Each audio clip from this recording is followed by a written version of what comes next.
Television Network.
I'm an American, and whether I like what's going on here or not, that's what I am.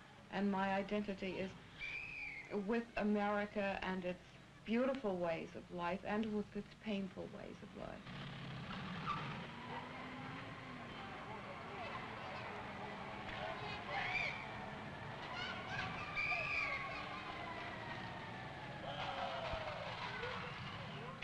I want an opportunity to develop, to express myself, to move about this country as I choose, as I see fit. I don't want a helping hand.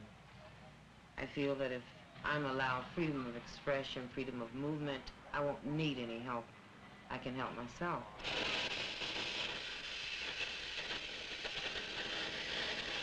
As a Negro, I have honestly tried to believe that I was somebody, and I've always fought during my life to keep that feeling that I did have some value. And I say value knowing what that word means. And there's been many a night in my life when I went to sleep and known very deep inside me that I really wasn't worth much.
Like I say so many times, if you are a Negro in this nation, you are catching hell.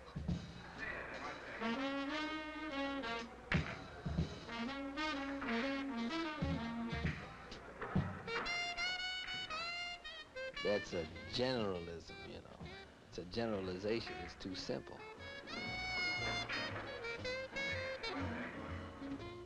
But when you were born black in this country, you got troubles. And we haven't begun to scratch the surface. There are just so many built-in ways by which the Negro is disfranchised.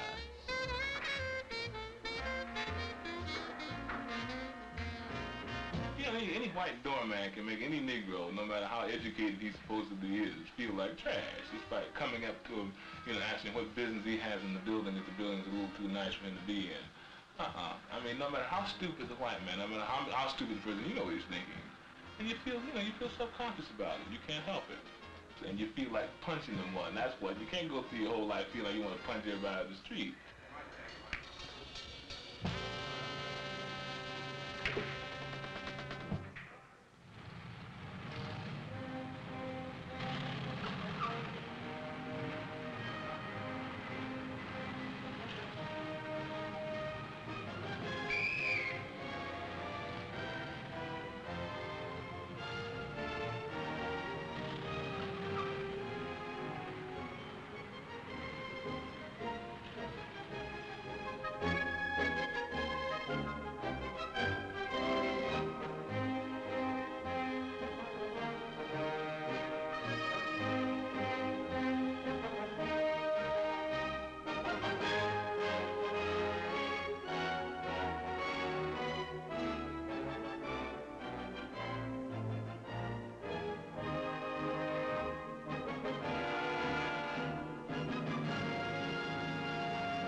A Negro, he doesn't know really he really doesn't have anything to lean on. He doesn't know what he really is because he's been taken away from what he should be.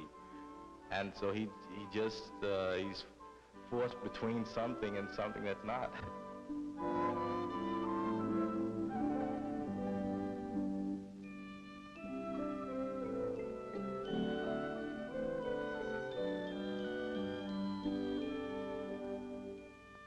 Some people, the white feels that you have a television, you have a car, you have this, you live as good, but they don't seem to realize what we do to get these things.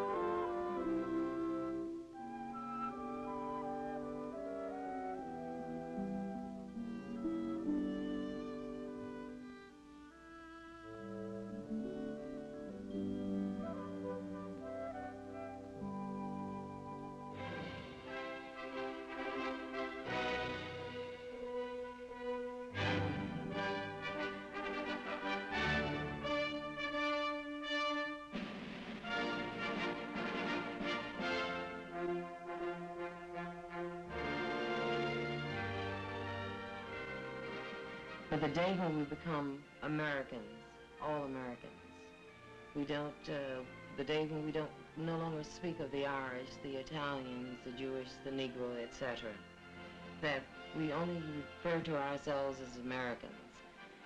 And when that day comes, I think truly America will be a great nation, and that the equality for all Americans will be a reality.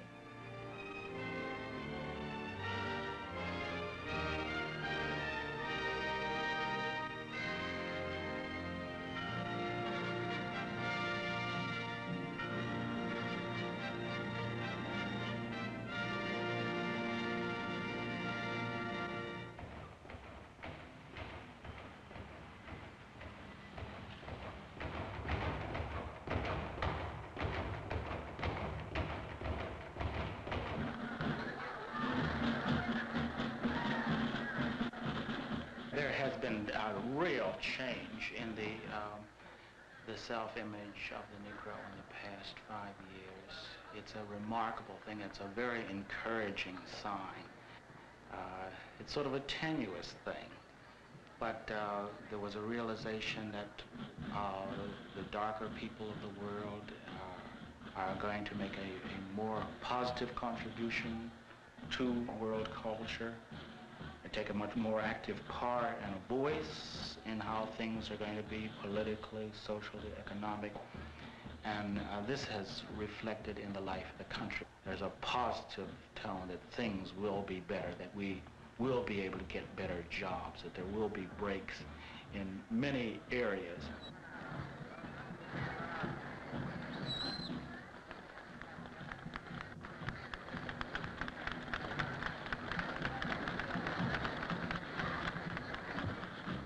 The Negro, in a way, though, he's in part cynical. He's seen this happen before, and he sits back and sees and asks himself, now, how long will this last?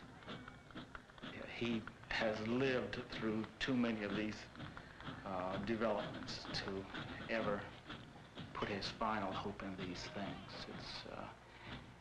It's sort of an inner well of strength that makes him, having faced so much deprivation and hardship over the centuries, to be able to look at these things philosophically and say, well, we hope it's going to last, but if it doesn't, we have known hard times.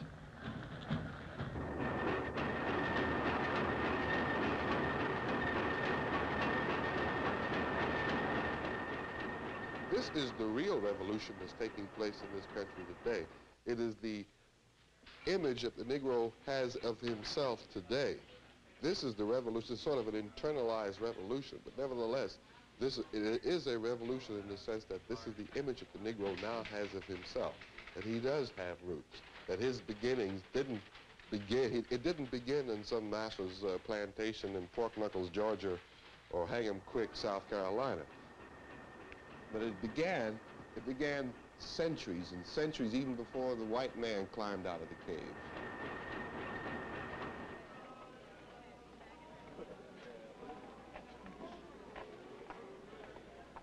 I feel that the Negro has to learn to respect himself as being a Negro. Then he can be or get involved with what he wants to do. Now, it's necessary for him to accept himself and respect himself, where the society has taught him that he is not a respected part of society. He is not a unit in the society.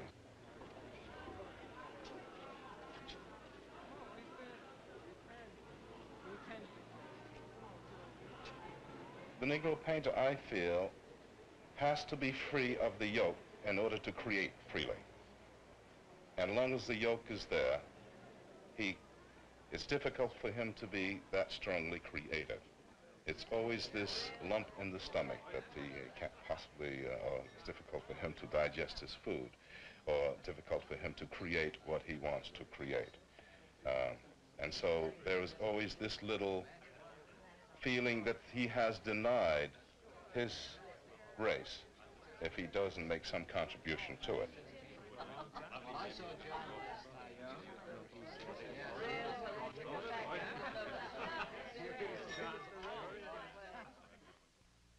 And I'm producing Alice Childress's new play, Wedding Band.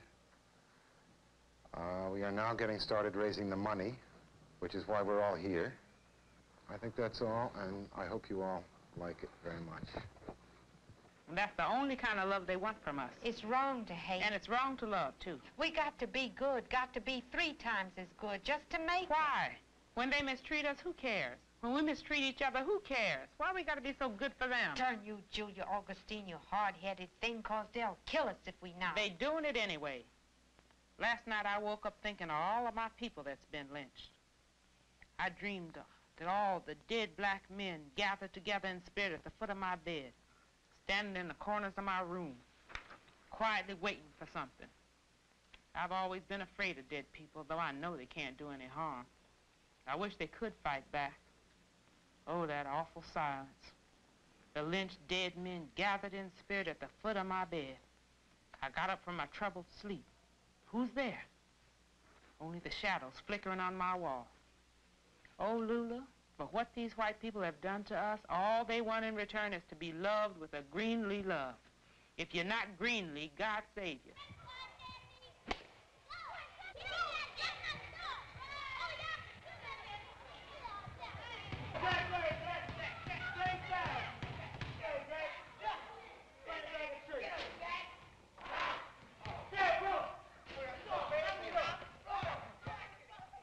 Sport is a good thing for all children, because that learns them to cooperate with others and be a good loser.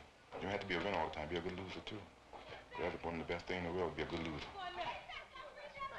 In life, a Negro is a loser when he was born.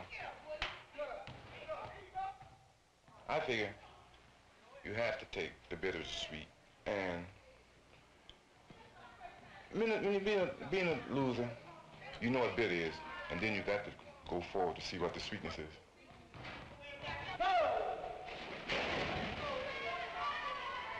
Every child should be made to feel proud of himself, for himself, from the beginning, from the start. You are great, your horizon is limitless, you know. Your mind is a wonderful thing. You can do anything in the world. This is the heritage, you know, that a child needs. Our students in high school and elementary grades can read through a history book and never realize that the Negro has played any part. This is the terrible actual distortion of the history of the country. When we really study carefully the history of the United States, we find that the Negro has been part of every phase of our development. He came over with Columbus. The pilot on Columbus's ship was a Negro.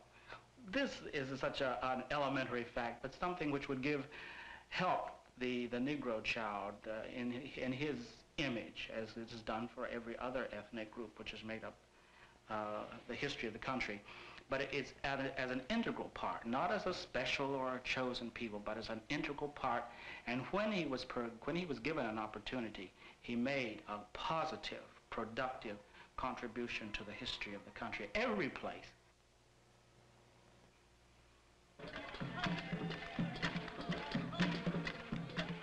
We have, in the last 100 years, been investigating the customs of the white people. None of it really fits us. Then it's only natural that we have to look back into our own tradition. We find that after 300 years of being trained as Europeans or as Western people, after we got our freedom, what should naturally have happened? When you free a man who has had all of his traditions and customs taken away from him, what is a natural thing to happen? The natural thing is to restore to him everything that he had before. Not one thing do we have to show. Not one institution do we have to show for all the millions of dollars that have been spent in the 100 years since 1695. We don't have one African institution in this country except this ramshackle Yoruba temple.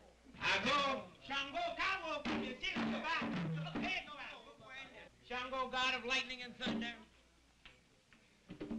Shango is the god of the gay blades and the loud mouth. His colors are red and white.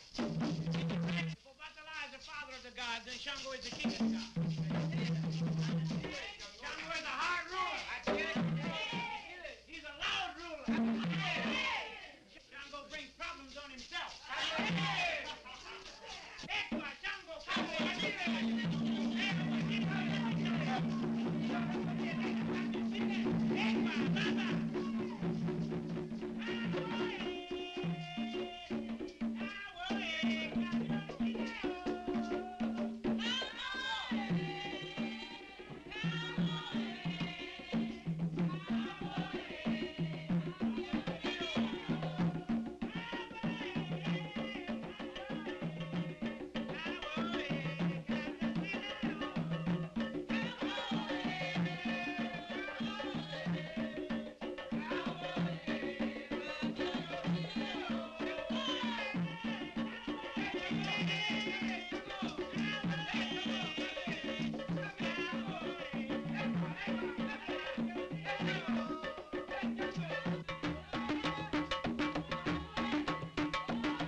can't say that we as American Negroes do not have an African heritage, but that's so clouded for us.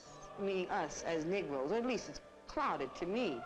I don't know what boat my great-great-great-grandfather came over on. I don't know what section of Africa he came out of. I don't know what tribal language he had. I don't even know what plantation he first hit. So it's difficult for me to really trace back my ancestry that far. And I believe that with the American Negro, we have been striving not so much to retain or to hold on to the glories of the past because we knew of no glories, but to achieve and strive for glories of the future.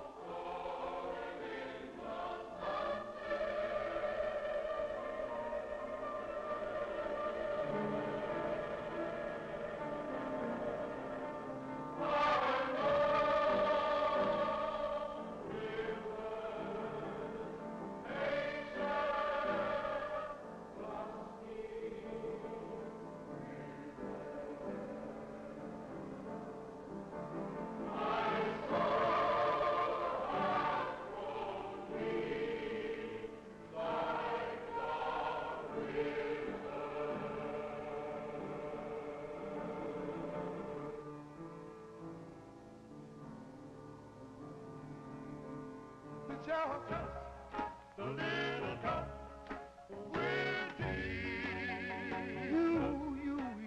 You ought to try God sometime. With tea. Whatever your problem may be. The little cup with tea. Fix it for you, just like he did for me. Let me tell you what to do.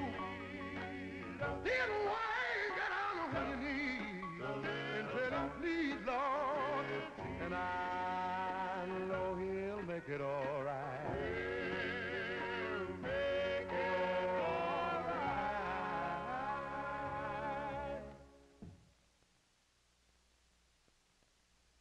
And there you heard that very nice group, the Dixie Hummingbirds, out of Philadelphia. You know, so many of us are living in the kind of places where we aren't happy. We're paying a lot of rent, children have nowhere to play, and there are all kinds of dangers. Now, wouldn't it be ever so much better if you were living in the suburbs of Queens, some of the nicer communities, and if I told you that you could get a place for as little as $785 down on a GI mortgage, or even 10% down on a conventional mortgage, I bet you'd jump at it, wouldn't you? Make your move toward living the way you want to live in your own home in the suburbs. Good idea? Good idea.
As a Negro, I don't think I want anything more than almost any other human being would want.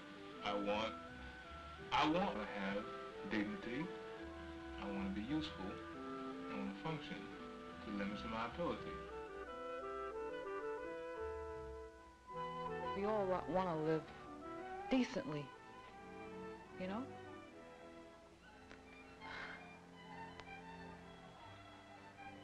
But I feel I just can't make that. I don't know. I just can't make that. And I've tried, and I've been knocked around, pushed around, talked around all my life.